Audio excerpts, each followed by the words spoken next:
Good evening, Honors Government kids. This is my first installment of a podcast. I will probably be using this quite frequently, and we'll see how it goes. If it doesn't work, then we'll scrap it. But hopefully this is all in an effort to help you sort of summarize what we've been doing in class. So we're on civil rights, civil liberties, and remember, it's not about what's right or wrong, but what's legal versus illegal. I've been having some great conversations in class. So just make sure that we keep it on that level. A couple things. We looked at the First Amendment. We broke it down into its component parts. We've got we have 5 freedoms, but the courts really only had to deal with 4. Your freedom of religion, your freedom of speech, freedom of the press, and freedom of assembly. And we started out with religion.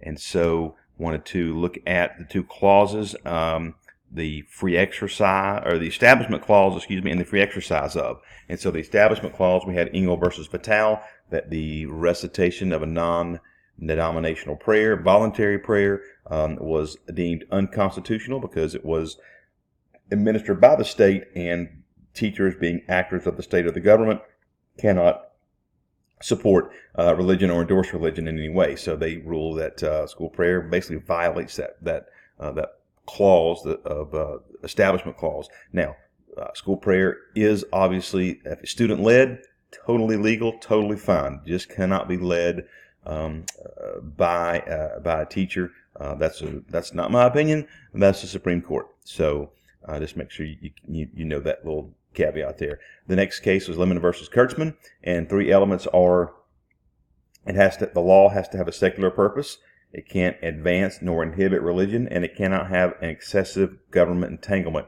If any statute or law meets those 3 criteria, it passes the Lemon test. Therefore, it is legal.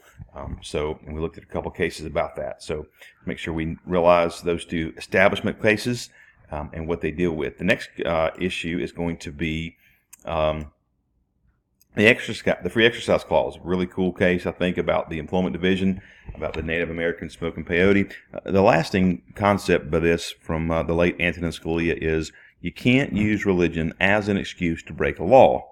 And several of you pointed out that, well, if we could use that concept, then we could just create any religion and just disobey any law or any civic obligation that we may have. So you guys were pretty smart on that, and I appreciate that. So the other case we dealt with was about schools and compulsory attendance to 16.